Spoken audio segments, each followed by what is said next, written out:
அன்பார்ந்தவர்களே, அனைவருக்கும் வணக்கம். இது மிகவும் முக்கியமான பதிவு. எனவே அனைவரும் தயவு செய்து இந்த பதிவை முழுமையாக காணும்படியாக அன்புடன் கேட்டுக்கொள்கின்றேன். நான் இருக்கும் இந்த பகுதிக்கு பெயர் சுகர்லேண்ட், அதாவது கரும்புகளின் தோட்டம். இங்கு முதலில் கரும்பு விளைந்து கொண்டிருந்த நிலம் இது. இப்பொழுது இந்த நிலத்தில் விவசாயம் இல்லை. வீடுகளும் கம்பெனிகளும் அலுவலகங்களும் தான். அப்பொழுது விவசாயம் அது மிகப்பெரிய தனியார் முதலாளிகளிடம் 1000 ஏக்கர் 2000 ஏக்கர் விவசாயம் செய்கிறார்கள். அதே சூழ்நிலைதான் நமது பகுதியிலும் ஏற்படுத்த திட்டம்.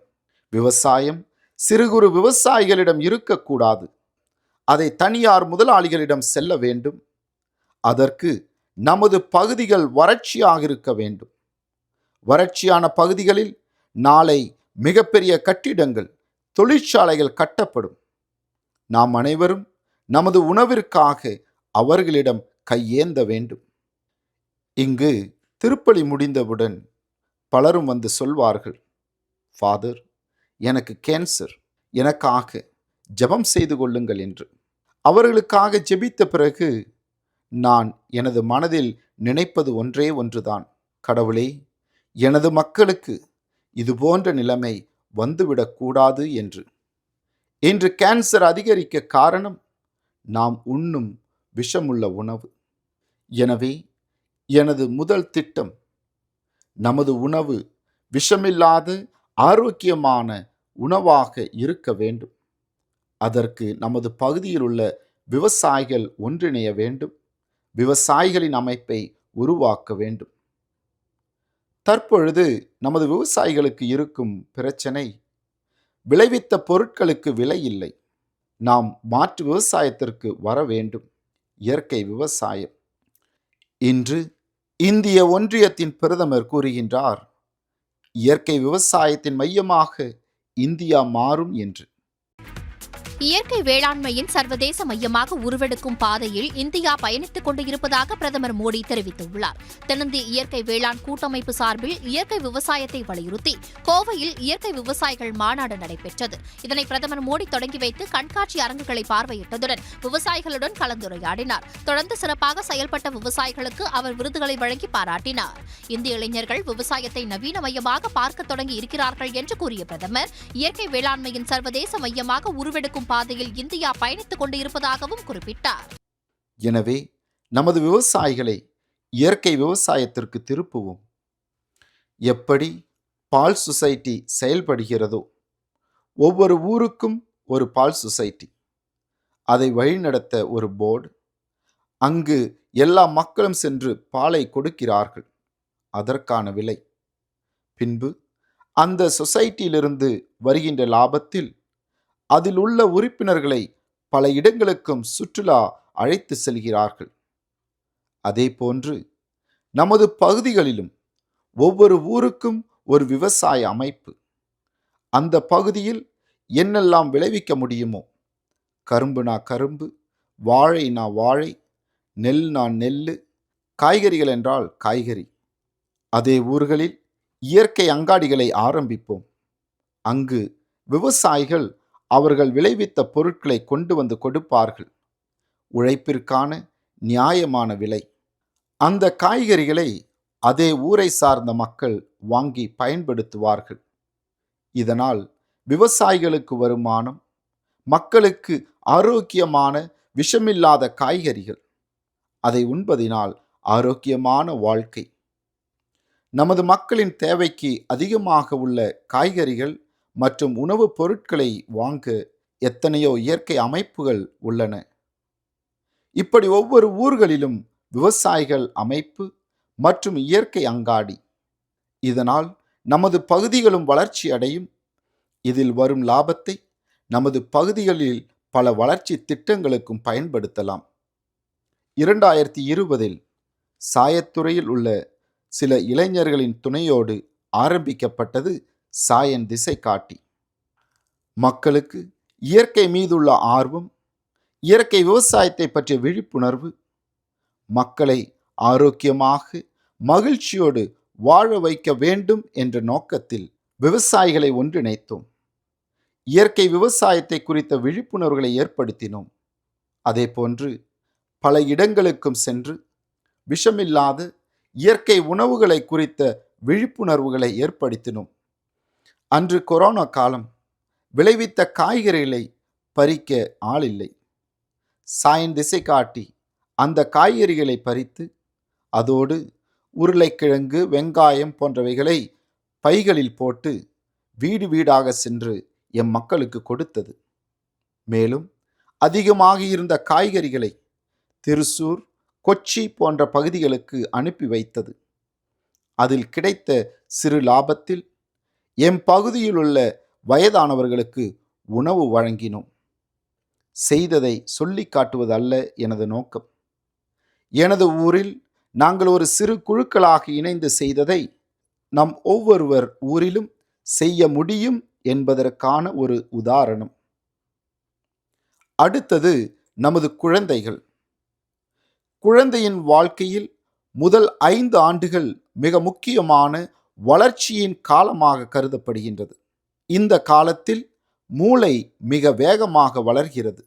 ஆனால் நாம் அந்த நேரத்தில் தான் நமது பிள்ளைகளை பள்ளிக்கூடம் அனுப்பி, அதுவும் இங்கிலீஷ் மீடியம் அனுப்பி படி படி என மன அழுத்தம் கொடுக்கின்றோம். சைனா போன்ற நாடுகளில் தங்களது பிள்ளைகளை ஒழுக்கத்தோடு சேர்த்து அவர்களின் அன்றாட வாழ்க்கைக்கு தேவையான அனைத்தையும் கற்றுக் கொடுக்கிறார்கள். இதனால் அவர்களுக்கு தன்னம்பிக்கை வளர்கிறது. மற்றவர்களோடு உள்ள நட்புறவு வளர்கிறது. தங்களது திறமைகளை கண்டறிய வாய்ப்பு. ஆனால் நமது பிள்ளைகள் மாதம் பல ஆயிரம் செலவு செய்து ஆங்கில மீடியத்தில் சேர்த்து படி படி, ஏன் எக்ஸாமில் மார்க்கு கம்மி, டியூஷனுக்கு போ என மன அழுத்தம் கொடுத்து கொண்டிருக்கின்றோம். பாவம் நமது பிள்ளைகள். எனது கனவு நமது ஒவ்வொரு ஊர்களிலும் நமது பிள்ளைகளுக்கு இது போன்ற ஒரு சிறு பள்ளிக்கூடம், ஒழுக்கம், அதோடு இது போன்ற மன அழுத்தமில்லாத பயிற்சி பாடங்கள், அவர்களது திறமைகளை கண்டறிய உதவுதல், அதோடு பாடங்களும். 5 வயதிற்கு மேல் அவர்கள் எந்த பள்ளிக்கு வேண்டுமானாலும் செல்லட்டும். அந்த 5 வயதிற்குள் அவர்களுக்கு தேவையான மன தைரியத்தையும் திறமைகளையும் அவர்கள் வளர்த்து கொள்வார்கள். அடுத்தது நமது இளம் தலைமுறையினர். இன்று நமது பகுதியில் உள்ள இளம் தலைமுறையினர்களுக்கு நல்ல வழிகாட்ட யார் இருக்கிறார்கள்? எத்தனையோ இளைஞர் இளம் பெண்கள் பல திறமைகளோடு உள்ளார்கள். ஆனால் அதை வெளிப்படுத்த அவர்களுக்கு வாய்ப்பில்லை. 17 வயதான கண்ணகி நகர் கார்த்திகா ரவுடிகளின் இடமாக அழைக்கப்பட்ட தனது ஊரை தமது திறமையினால் கபடி விளையாடி வெற்றி பெற்று அந்த ஊரின் பெயரை ஒரு பெருமைக்குரிய ஊராக மாற்றியிருக்கின்றார். உலக அரங்கில் நாட்டிற்கு பெருமை சேர்த்த இந்திய அணியில் துணை கேப்டனாக இருந்து அணி தங்கம் வெல்ல முக்கிய காரணமாக இருந்தவர்தான் சென்னை கண்ணகி நகரை சேர்ந்த கார்த்திகா. ஏழ்மையான குடும்பத்தில் பிறந்து வறுமையில் வளர்ந்து தனது அசத்தலான ஆட்டத்தின் மூலம் ஒட்டுமொத்த தமிழ்நாட்டையும் திரும்பி பார்க்க வைத்துள்ளார். பொதுவாக சென்னையில் கண்ணகி நகர் என்றாலே குற்றங்களில் ஈடுபடுபவர்கள் அதிகம், போதைப்பொருள் நடமாட்டம் இருக்கும் பகுதியாக பெரும்பாலான சினிமாக்களில் காட்டப்பட்டிருக்கும். ஆனால் இப்போது தனது வெற்றியின் மூலம் கண்ணகி நகர் மீதான ஒரு சிலரின் பார்வையை அடியோடு மாற்றி இருக்கிறார் தங்கமங்கை கார்த்திகா. நமது ஊர்களிலும் இது போன்ற திறமையான பிள்ளைகள் உள்ளார்கள். அவர்களுக்கு ஒரு இளையோர் அமைப்பை உருவாக்கி அவர்களின் திறமைகளை வெளிப்படுத்த வாய்ப்புகளை உருவாக்க வேண்டும் என்பது எனது கனவு. அடுத்தது திருமணமான இளம் தம்பதியர்கள். அவர்களது குடும்பத்தில் வரும் சிறு சிறு கருத்து வேறுபாடுகள், குடும்பத்தின் எதிர்கால திட்டம், பொருளாதார வளர்ச்சி, இது போன்ற விழிப்புணர்வுகளை அவர்களுக்கு ஏற்படுத்த வேண்டும். அடுத்தது 60 வயதிற்கு மேற்பட்ட பெரியவர்கள்.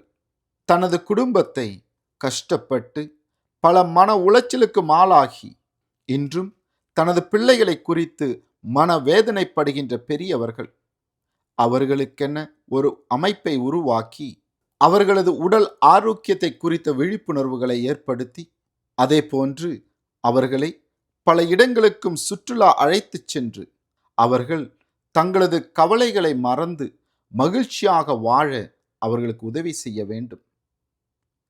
அடுத்தது நமது தாத்தா பாட்டிகள் மிகவும் முக்கியமானவர்கள். வீட்டில் தனிமையாக ஒரு சில நேரங்களில் பேசுவதற்கு கூட ஆள் இல்லாமல் தனிமையாக இருக்கும் எமது தாத்தா பாட்டிகளை குறைந்தது வாரத்திற்கு ஒரு முறையாவது ஒரு இடத்தில் ஒன்றாக கூட்ட வேண்டும். அப்படி கூட்டினால் அவர்கள் எத்தனை மகிழ்ச்சியாக இருப்பார்கள். ஒரு காலத்தில் நமது ஊரை கட்டி எழுப்பியவர்கள், அவர்களின் பழைய கால நினைவுகள், ஒன்றாக விளையாடியவர்கள், வேலை செய்தவர்கள், சிறு வயது தோழிகள், தோழர்கள், மச்சான் மச்சி என்று இந்த ஊரையை சுற்றி வந்தவர்கள். அவர்கள் வாரத்தில் ஒரு முறை ஒன்றாக வருவதற்கு, நேரம் செலவிடுவதற்கு நினைத்து பாருங்கள், எத்தனை மகிழ்ச்சியாக இருப்பார்கள். இது எனது மிகப்பெரிய கனவு. புனித யூஜின் தே மாசனோடு என்பவர் சொல்வார், முதலில் மக்களை அவர்களின் அடிப்படை வசதிகளோடு நல்ல மனிதர்களாக, பெருமைக்குரிய மனிதர்களாக வாழ உதவி செய்யுங்கள். பின்பு அவர்களுக்கு நற்செய்தியை போதியுங்கள். அவர்கள் புனிதமான மகிழ்ச்சியான வாழ்க்கை வாழ்வார்கள் என்று. அந்த பணியைத்தான் செய்ய ஆரம்பிக்கப்பட்டது சாயன் திசைகாட்டி. எனவே சாயன் திசைகாட்டிக்கு உங்களது ஆதரவை தெரிவித்து எனது கனவுகளை நிறைவேற்ற சாயன் திசைகாட்டியோடு நின்று நமது பகுதிகளில் வளர்ச்சி வெள்ளமாய் பெருக்கெடுக்க உங்களது ஆதரவை தரும்படியாக அன்புடன் கேட்டுக்கொள்கின்றேன். நன்றி.